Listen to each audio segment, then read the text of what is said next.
The most insane Kobe Bryant story ever.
Now, let's be honest here.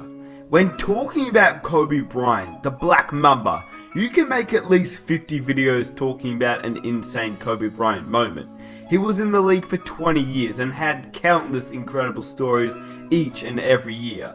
Now, if you guys want to watch a video talking about 7 of his best stories, I'd advise you to go over to Michael Zemba's channel after this video and watch his. This story I'm about to tell you is one that Mike didn't put in his video, and to be honest with you, in my opinion, it's his craziest story. If not, it's definitely top 5. Now, this story not only shows how dedicated to the game Kobe truly was, but it shows how much Kobe Bryant practiced each day to even realize what was happening at the time. That probably doesn't make any sense, so let me explain. Here is the most insane Kobe Bryant story ever. I will also say this is from Gerald Henderson's article in the Players Tribune, which I'll leave a link to in the description box down below. The story starts in Charlotte 2009. At this point, Kobe Bryant was at the peak of his powers and hitting clutch shot after clutch shot. It was the year he won his 4th NBA championship and was playing really well. It was during the regular season, and Kobe was having his normal pre-game shoot-around. I mean, if you've ever seen Kobe before a game shooting, he rarely misses.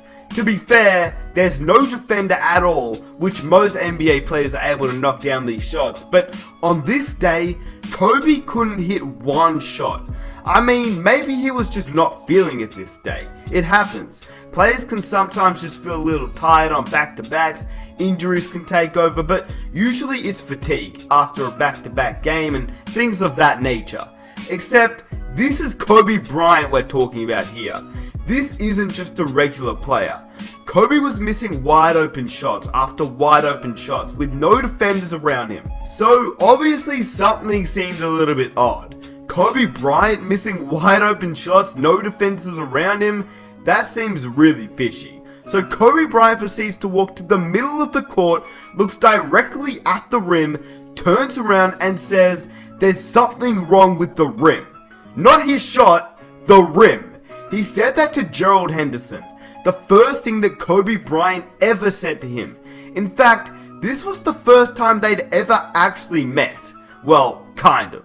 At the time, like I said, Henderson was playing in Charlotte, but it was actually his rookie year in 2009, and the Lakers were visiting. Now, Henderson had looked up to Kobe his entire childhood, just as Kobe Bryant had looked up to Jordan, and how most players entering the NBA look up to LeBron James nowadays. I mean, playing your idol or a player that you looked up to is a pretty big deal, and Gerald Henderson was a kid from Philly, who grew up close to Lower Merion. Obviously, having that connection with Lower Merion and Kobe Bryant was quite strong, as Kobe was not only a national legend, he was a hometown legend. He played high school there, and that was a pretty big deal for Henderson growing up.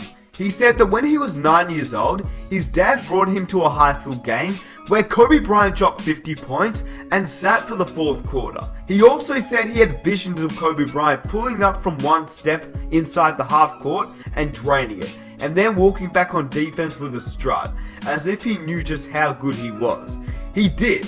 Lower Merion was a small gym, standing room only. Everyone was there to see him. So as you can imagine, Henderson was pretty pumped to be playing Kobe Bryant, the great, the legend, Kobe Black Mamba Bryant. And by 2009, Kobe and him were both NBA players. Anyway, back to the story. Henderson was already shooting around, and there's still about 45 minutes until the tip-off. And in Henderson's own words, he says, Kobe's on the other end, still shooting, and I'm glancing over at him. Remember, I'm a rookie. I want to see how this guy approaches warm-ups. He's one of the greatest of all time. Maybe I can learn something from him, steal a move or two. I looked up, and he had stopped shooting. Kobe was up to something, but it was weird. He was missing more shots than he was making. Honestly, he was missing a lot. All of a sudden, I look up to Kobe, and he stopped shooting. He was holding the ball on his hip with one hand, and motioning to the sideline with the other. Then all sorts of commotion started. A crew of maintenance guys showed up out of nowhere. It looked like a hockey line maintenance guys rushing on and off the court. Kobe was saying something to them, and gesturing. But from where I was standing, I couldn't make out what they were saying. Suddenly, there was a ladder being set up under the basket. Kobe's pointing up at the rim, and the maintenance guys are positioning the ladder. A measuring tape is involved. I said, "What's going on?" Kobe was up to something. I'm standing at half court watching the scene play out, and Kobe starts walking over to me. "Something's wrong with the rim." "Oh yeah?" "We're watching a guy climb up the ladder and tinker with the rim. It's too low. The rim's a quarter of an inch too low." Hold up, I need to interrupt here because do you know how little size that is? A quarter of an inch? Like what? That's crazy. Anyway, Henderson says, "Huh? What do you mean?" I never really heard about maintenance issues with a rim before a game. Kobe goes, "I was missing shots that I don't miss. I'm pretty sure it's low. A quarter of an inch." The fact that he didn't even measure, he just knew from the amount that he practiced. Most NBA players, I guarantee you, wouldn't even notice. They just shoot a little higher or lower, but not Kobe Bryant. He shot it exactly the same way each and every time. Anyway, Henderson goes on to say, that was it, our first conversation. He went back to his shooting routine. Two things pop into my head. Number one, man, I can't believe I just had a conversation with Kobe. And Kobe, maybe it's not the rim. Maybe you're just missing shots. Kobe finished the game with 30 points.